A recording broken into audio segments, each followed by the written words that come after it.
Hello everyone, मैं दीपमणि भारद्वाज आपका फिर से स्वागत करता हूं और आज हम डिस्कशन करने वाले हैं regarding RBI grade B examination. Fine, तो आज हम क्या डिस्कस करेंगे? We will be discussing about RBI grade B examination 2020, उसकी टिप्स जिससे आप सक्सेसफुल अटेम्प्ट दे पाए। So we will be discussing all the tips and tricks. Fine, तो आइए स्टार्ट करते हैं अपना टॉपिक। सबसे पहले आरबीआई ग्रेड बी ऑफिसर की अगर मैं बात कर लूं तो देखिए, आरबीआई जो है वो हर साल ग्रेड बी के एग्जामिनेशन के लिए नोटिफिकेशन रिलीज करता है, यानी कि आरबीआई ग्रेड बी के एग्जामिनेशन अपने कंडक्ट कराती है। फाइन, आरबीआई जो है जैसा कि आप जानते हैं ये मॉनेटरी पॉलिसी भी तैयार करती है इंडियन करेंसी के लिए, इजंट इट? तो जो रिक्रूटमेंट नोटिफिकेशन आता है वो आरबीआई का जैसे ही आता है तो पूरे इंडिया में सब जगह से इसके लिए फॉर्म भरे जाते हैं, क्योंकि it is one of the prestigious jobs जो किसी भी कैंडिडेट को चाहिए होती है। फिर यहां पर अगर हम बात करना चाहें रेप्यूटेशन की, फिर वो बात हो या फिर वो बात हो अमाउंट की, तो अमाउंट और रेप्यूटेशन दोनों ही चीज यहां पर बहुत ही अच्छी हैं। फाइन, अगर आप ग्रेड बी ऑफिसर पर नियुक्त हुए हैं और वहां पर रेप्यूटेशन की बात कर लूं तो शायद मुझे वो बताने की जरूरत नहीं है कि सामने वाले की इमेज आपके लिए किस तरीके से तैयार होगी, इजंट इट? और सैलरी की बात कर ले तो पे स्केल तो अच्छा है ही, तो इसके लिए आपको किस किस चीज की जरूरत पड़ेगी, मतलब एग्जामिनेशन क्रैक करने के लिए आपको कौन कौन सी टिप्स की जरूरत है, हम वो सारी चीज डिस्कस करते हैं। तो देखिए, सबसे पहले अगर मैं एग्जामिनेशन पैटर्न की बात कर लूं तो एग्जामिनेशन पैटर्न और सिलेबस ये बाकी एग्जामिनेशंस यानी कि जो बाकी बैंकिंग एग्जामिनेशन है उससे अलग पड़ता है, थोड़ा सा अलग है ना?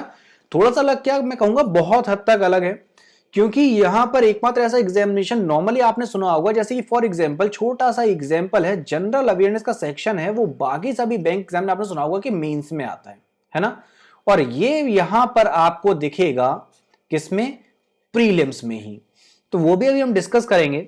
उसके अलावा कुछ मिथ्स हैं, स्टूडेंट कहते हैं कि एग्जामिनेशन बहुत ही ज्यादा टफ है, तो नहीं भाई, ऐसा नहीं है। फाइन, कुछ कुछ कैंडिडेट्स इवन फर्स्ट अटेम्प्ट में भी इसे क्लियर कर लेते हैं, बस क्या है, सही अप्रोच होना जरूरी है। फाइन, तो फिर चाहे आप बिगिनर हैं यानी कि फ्रेशर हैं, या फिर आप काफी टाइम से तैयारी कर रहे हैं, या फिर 1 साल या 2 साल से तैयारी कर रहे हैं, तो ऐसा नहीं कि एग्जामिनेशन टफ है, बस आपका प्रिपरेशन का तरीका सही होना चाहिए।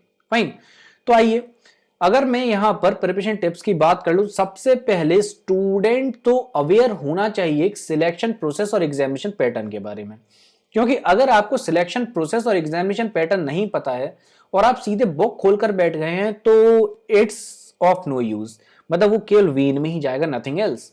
फाइन, तो सबसे पहले आपको पता चाहिए कि सिलेक्शन प्रोसेस कैसे काम करती है, इसका एग्जामिनेशन पैटर्न क्या है, तो वो डिस्कस करते हुए हम आगे बढ़ते हैं। तो जो सिलेक्शन प्रोसेस है आरबीआई ग्रेड बी ऑफिसर की, ये 2 फेजेस में होने वाली है। फाइन, और उसके बाद आपको दिखेगा क्या? Personal interview. अब जो 2 फेजेस हैं वो आपकी दोनों की दोनों ही ऑनलाइन में होने वाली हैं, यानी कि आपका ऑनलाइन मींस पे एग्जामिनेशन होने वाला है। फाइन, अब जब एग्जामिनेशन मीन हमारे ऑनलाइन मींस पर है तो सबसे पहले हम बात कर लेते हैं अपने प्रीलिम्स एग्जामिनेशन की। तो जो प्रीलिम्स एग्जामिनेशन है आपका, वो आपका 2 घंटे के लिए रहता है। फाइन, इस पहले राउंड में यानी कि आपके प्रीलिम्स में आपके होंगे यहां पर 4 सेक्शन, जैसा कि मैंने आपको कहा था बाकी एग्जामिनेशन में, बैंकिंग एग्जामिनेशन में या तो 2 सेक्शंस होते थे या फिर 3 होते थे। 2 की बात कर लें तो जैसे कि फॉर एग्जांपल आरआरबी में आपको 2 सेक्शंस में से एक तो क्वांट का सेक्शन दिखता है और दूसरा रीजनिंग का, और बाकी एग्जामिनेशन में जैसे एसबीआई का एग्जामिनेशन हो गया, आईबीएस के और एग्जाम्स हो गए, तो उसमें आपका क्वांट सेक्शन होगा, रीजनिंग सेक्शन होगा, उसके अलावा आपका इंग्लिश सेक्शन भी होता है ना? लेकिन यहां पर अगर मैं बात कर लूं तो आपके आरबीआई में एक सेक्शन और बढ़ जाएगा, कौन सा? वो सेक्शन होगा आपका जीए। फाइन, तो ये पता होना बहुत जरूरी है। पता लगा आप तैयारी करके गए हैं और जनरल अवेयरनेस आप सोच रहे हैं कि मेंस में ही आएगा, है ना?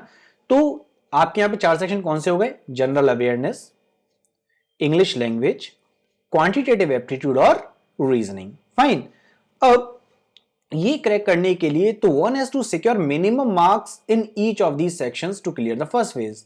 तो आपको मिनिमम रिक्वायर्ड जो मार्क्स हैं इंडिविजुअल सेक्शन के, वो आपको क्लियर करने हैं। फाइन, और जो क्लियर करेंगे फर्स्ट फेज को, केवल वही कैंडिडेट्स एलिजिबल होंगे फेज 2 के एग्जामिनेशन में बैठने के लिए। फाइन, तो जो आपका फेज 1 है वो क्लियर करना मैंडेटरी है to go into the phase 2। ठीक है, अब फाइनल सेक्शन की जब हम बात कर लेते हैं तो फाइनल सेक्शन में जो आपने मेंस में स्कोर किया है और इंटरव्यू में जो आपके मार्क्स हैं वही आपके फाइनल सिलेक्शन में काउंट होगा। इसका मतलब क्या हुआ, जो आपने फेज 1 का टेस्ट दिया था ना, वो तो केवल एलिजिबिलिटी टेस्ट था, मतलब उसने केवल आपको गेट ओपन करके दे दिया कि अब आप जाइए राउंड 2 में बैठिए और आप पर्सनल इंटरव्यू दीजिए। फाइन, तो इन दो का जो स्कोर है वही आपको फाइनल सिलेक्शन दिलाएगा। फाइन, तो जो आपका फेज 1 था वो केवल क्वालिफाइंग नेचर का था। Let's move on to the main section. Main section की बात करें तो मेन सेक्शन में आपको 3 आपको पार्ट्स दिख रहे होंगे। पेपर 1 आपका जो है वो होगा किसका, इकोनॉमिक एंड सोशल इश्यूज का, जो ऑब्जेक्टिव टाइप रहने वाला है। 90 मिनट्स का टाइम मिलेगा और जो कि 100 मार्क्स का होगा। फिर पेपर 2 की बात कर लें तो इसमें इंग्लिश सेक्शन, इसमें राइटिंग स्किल्स, इसमें डिस्क्रिप्टिव रहेगा। ठीक है, ये डिस्क्रिप्टिव जो पार्ट है इसमें 90 मिनट्स आपको मिलेंगे जिसमें 100 मार्क्स होंगे।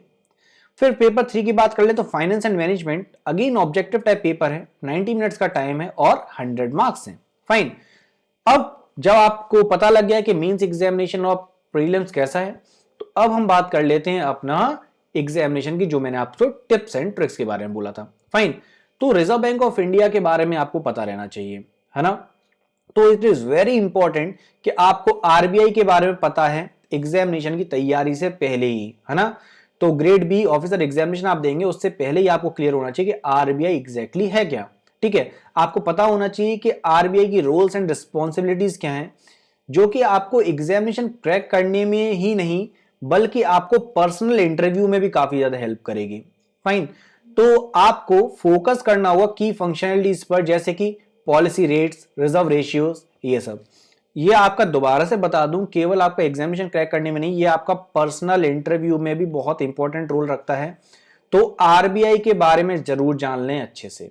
फाइन, अगले पॉइंट की अगर बात करें तो नंबर ऑफ अटेम्प्ट्स, बहुत से लोगों को नहीं पता होता कि नंबर ऑफ अटेम्प्ट्स कितने हैं। तो आप जब अपनी तैयारी कर रहे हैं तो ऐसा ना हो कि आपने तैयारी नहीं की और रैंडमली पेपर डालना स्टार्ट कर दिया। मैं ये इसलिए कह रहा हूं क्योंकि यहां पर रेस्ट्रिक्शन है नंबर ऑफ अटेम्प्ट्स पर। अगर आप जनरल कैटेगरी को बिलोंग करते हैं तो यहां पर आपके लिए केवल और केवल 6 अटेम्प्ट्स हैं। 6 अटेम्प्ट्स वैसे बहुत अटेम्प्ट्स होते हैं, लेकिन फिर भी अपने अटेम्प्ट्स को बर्बाद ना होने दें। अपनी जब आपको लगे कि आपने तैयारी अच्छे से करना स्टार्ट कर दी है तभी अटेम्प्ट करें। ये अटेम्प्ट वाला पॉइंट बहुत ज्यादा इंपॉर्टेंट है जो कि हर किसी को नहीं पता होता, तो please be aware of it. Fine, although बाकी कैटेगरीज के लिए सच कोई रेस्ट्रिक्शन नहीं है, लेकिन फिर भी जो अनरिजर्व्ड कैटेगरी के हैं या जो जनरल कैटेगरी के लोग हैं उनके लिए पॉइंट बहुत सिग्निफिकेंट रोल प्ले करता है। फाइन, आगे अंडरस्टैंड दी सिलेबस। सिलेबस को समझना बहुत ही ज्यादा जरूरी है।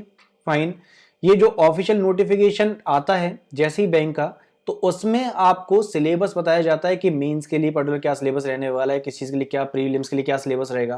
तो उससे आप अवेयर रहिए, आपको स्पेशली नोटिफिकेशन का वेट करने की भी जरूरत नहीं पड़ेगी। ये आप एंट्री की एप्लीकेशन से, है ना, इवन यूट्यूब चैनल से आप इसका सिलेबस भी चेक कर सकते हैं। एस्पायरेंट सिलेबस से अवेयर होना चाहिए, वो चाहे फिर आरबीआई का एग्जामिनेशन हो, कोई भी एग्जामिनेशन हो, क्योंकि सिलेबस से अगर आप अवेयर हैं तो आप इजीली किसी भी एग्जाम को क्रैक कर सकते हैं। फाइन, अब मैं बात करता हूं फॉर्मेट की। देखो फॉर्मेट थोड़ा अलग है इसका, जैसे कि मैंने आपको स्टार्टिंग में बताया था आरबीआई एग्जामिनेशन बाकी एग्जामिनेशन से थोड़ा डिफरेंट है ना।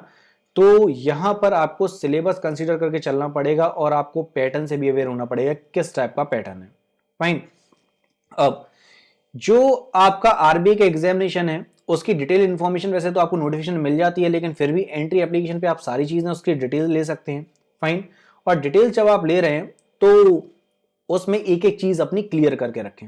फाइन, अब हम बात कर लेते हैं follow the trending issues in economy and finance. ये बहुत इंपॉर्टेंट पॉइंट है। रीजन बिहाइंड इट, जैसा कि आपको पता है कि जनरल अवेयरनेस का सेक्शन आपके पहले ही पार्ट में यानी कि आपके पहले फेज प्रीलिम्स में ही आता है, और जनरल अवेयरनेस का सेक्शन जब आपका आ रहा है तो आपको जनरल अवेयरनेस के लिए तैयार होना बहुत जरूरी है। और जनरल अवेयरनेस के लिए तैयार करने के लिए नॉर्मल न्यूज केवल देखना ही सफिशिएंट नहीं है। यहां पर अपने आप को आपको अपडेट करना पड़ेगा। नॉर्मल करंट अफेयर्स तो हैं ही, apart from that current affairs which are related to banking, stock exchange से रिलेटेड, बजट से रिलेटेड, इकोनॉमी से रिलेटेड, फाइनेंस से रिलेटेड, इन सभी चीजों से रिलेटेड आपको अपडेट रहना पड़ेगा, क्योंकि ये आपका पहले ही फेज में बहुत सिग्निफिकेंट रोल प्ले करने वाला है। फाइन, अब बेसिक कॉन्सेप्ट्स, जैसे कि आपको मैंने बताया कि ट्रेंडिंग इश्यूज के बारे में आपको पता होना बहुत ज्यादा जरूरी है। आप ट्रेंडिंग इश्यूज को या तो पेन डाउन कर लें, आपको लगता है कि एग्जामिनेशन पॉइंट ऑफ व्यू से इंपॉर्टेंट है, प्लीज नोट इट डाउन। उसके अलावा जैसे कि मैंने आपको बताया, banking, stock exchange, budget, economy, finance, इन सब से रिलेटेड भी आप नोट्स अपने क्रिएट करते हैं, जो कि आपके एग्जामिनेशन टाइम में बहुत बहुत हेल्प करने वाले हैं। फाइन। इसके अलावा आप क्या कर सकते हैं, बिजनेस और फाइनेंस कॉलम्स आते हैं जो कि एक्सपर्ट्स लिखते हैं अलग अलग न्यूज़पेपर में, और न्यूज़पेपर का बेस्ट एग्जांपल दे दें तो आप the Hindu, times of India, जहां पर बहुत ही अच्छे अच्छे जो कि एक्सपर्ट्स कहेंगे जो अपने कॉलम्स लिखते हैं, वो कॉलम्स बहुत ज्यादा सिग्निफिकेंट रोल करते हैं एग्जामिनेशन क्रैक करने में। बिल्कुल वैसे ही जैसे कि आईएएस की जो तैयारी कर रहे होते हैं तो आप न्यूज़पेपर का यूज करते हैं, है ना, उसी टाइप से आप न्यूज़पेपर मैगजीन्स भी पढ़ते रहें। इससे आपके दो फायदे हैं, न्यूज़पेपर मैगजीन जब आप पढ़ेंगे तो एक तो आप अपने आप को अपडेटेड रखेंगे, उसमें आपको एक्सपर्ट्स जो अपने कॉलम तैयार करते हैं वो पढ़ने को मिलेंगे। उसके अलावा आप डेली लाइफ में अपडेटेड भी रहेंगे। अच्छा ये आज हो गया तो आपको लास्ट मोमेंट पर वो प्रेशर नहीं पड़ेगा कि मुझे ये सारी चीजें रटनी है। जब मुझे एक बार क्लियर हो गया कि अच्छा ये चीज इंपॉर्टेंट है, चलो नोट कर लेता हूं, ये चीज इंपॉर्टेंट नोट कर लेता हूं, तो लास्ट मोमेंट पे आप केवल उस चीज को रिवाइज कर रहे होंगे, पहली बार नया नहीं पढ़ रहे होंगे। और जब आप किसी चीज को रिवाइज करते हैं और पहली बार पढ़ते हैं तो उस चीज में होता है डिफरेंस, क्योंकि जब आप रिवाइज कर रहे होंगे तो नो डाउट वो आप ऑलरेडी पढ़ चुके हैं, और ये आपके एग्जामिनेशन में बहुत ही इंपॉर्टेंट प्ले करेगा। फाइन। तो ये इंपॉर्टेंट रोल प्ले करने वाला है, तो आप क्या करेंगे, इन सभी चीजों से अपडेटेड रहेंगे, नोट्स जरूर बनाएंगे। फाइन। अब सबसे इंपॉर्टेंट पॉइंट की बात कर लेते हैं, make an effective study schedule. Schedule बनाना बहुत ज्यादा जरूरी है। स्टूडेंट्स क्या करते हैं, एक ऐसा शेड्यूल बना लेते हैं, लगता है कि मैं ऐसे ही करूंगा, बिल्कुल करूंगा, और 2 दिन के बाद 3 दिन के बाद वो शेड्यूल छोड़ देते हैं, ये सोच के कि अच्छा चलो आज की तो बात है, कल इसे कवर अप कर लूंगा। फिर दूसरे दिन सोचेंगे कि अच्छा आज और कल की तो बात थी, फिर कवर अप कर लूंगा, और वो जैसे धीरे धीरे जैसे जैसे पाइल अप होता जाता है, उसके बाद उसे रीगेन करना, वापस से उतनी एनर्जी के साथ सब कुछ स्टार्ट करना पॉसिबल नहीं होता। तो जो आप शेड्यूल बनाएं, बिल्कुल ये सोच समझ के बनाएं कि मैं इतना तो कर ही लूंगा। फाइन। तो चाहे फ्रेशर हो चाहे बिगिनर, आपको एक्स्ट्रा एफर्ट्स तो पुटअप करने ही पड़ेंगे, है ना, क्योंकि ये आरबीआई ग्रेड बी ऑफिसर का एग्जामिनेशन, मैं डरा नहीं रहा हूं, बहुत सिंपल भी हो सकता है, लेकिन डिपेंड कब करेगा, आपने अपना स्केड्यूल के हिसाब से फॉलो किया। तो स्केड्यूल अच्छा बनाएं और उसे फॉलो जरूर करें। उसके बाद अगर बात कर लें तो जरूरी नहीं है कि आप किसी फाइनेंस बैकग्राउंड को बिलोंग कर रहे हो, बस हाँ अपनी फाइनेंशियल टर्मिनोलॉजी से अपडेटेड जरूर रहें। अगर आप